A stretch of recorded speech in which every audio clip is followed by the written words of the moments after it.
인생이 감당하고 지고 가는 이 짐 중에서 가장 어려운 짐, 가장 무거운 짐이 무엇인가? 그것은 바로 하나님을 알지 못하는 짐이라는 것입니다.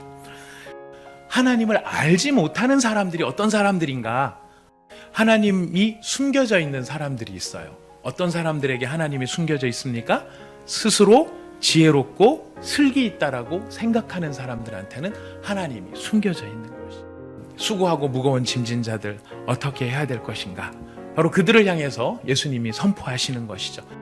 예수님의 첫 번째 선포가 우리가 오늘 처음 앞에 서론 부분에 들었던 말씀입니다. 수고하고 무거운 짐진 자들아 다 내게로 오라 이야기를 하시죠.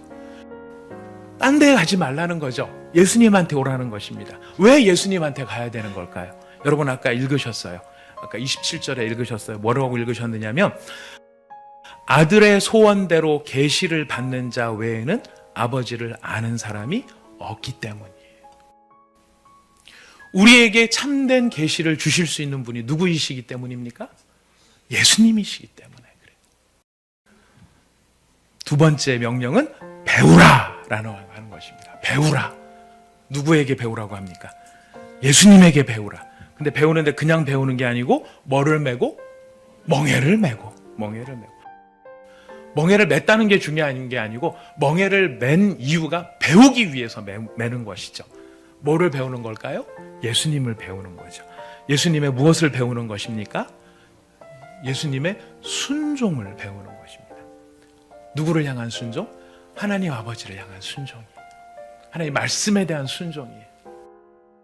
세 번째로 예수님께서 우리에게 굉장히 중요한 수고하고 내게 오라 또 배우라 이렇게 말씀을 하시고 구했더니 주시더라는 거예요. 어린아이 같습니다.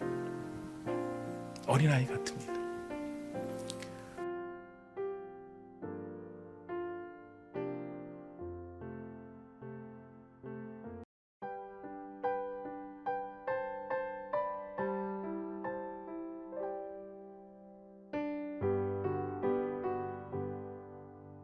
하나님을 진심으로 믿는 자, 하나님을 전심으로 신뢰하는 자, 하나님을 온 마음을 다해서 사랑하는 사람들에게는 우리 하나님께서 정말 짜릿한 대역전승 같은 인생의 대전환을 만들어내신다는 것입니다. 우리 첫 번째 기억해야 될 게 있습니다. 무엇입니까? 하나님을 신뢰하는 일은 결코 헛된 것이 아니다. 하나님을 믿고 하나님을 신뢰하는 일은 우리 하나님 앞에서 절대로 헛된 일이 아니라는 것이에요. 대역전을 이루시는 하나님의 타이밍을 기다려서 그 일이 한순간에 개인을 향한 작은 포상으로 끝나는 것이 아니라 하나님의 살아계심과 하나님의 영광을 나타내기 위한 가장 적절한 순간에 우리 하나님께서 그 일을 사용하셔서 마침내 하나님을 믿고 신뢰하는 자들에게 하나님께서 반드시 상 주시는 분이시라고 하는 것을 깨닫게 해주신다는 것입니다. 내 앞길이 열리지 않는 것처럼 보이는 이 순간이라 할지라도 지금 누가 나를 붙잡고 계신다? 하나님이 나를 붙잡고 계신다. 예수님이 나를 붙잡고 계신다. 이것이 기쁨이고 이것이 힘이고 이것이 능력이 될 수 있는 바로 이 사람이 바로 예수의 사람인 것입니다.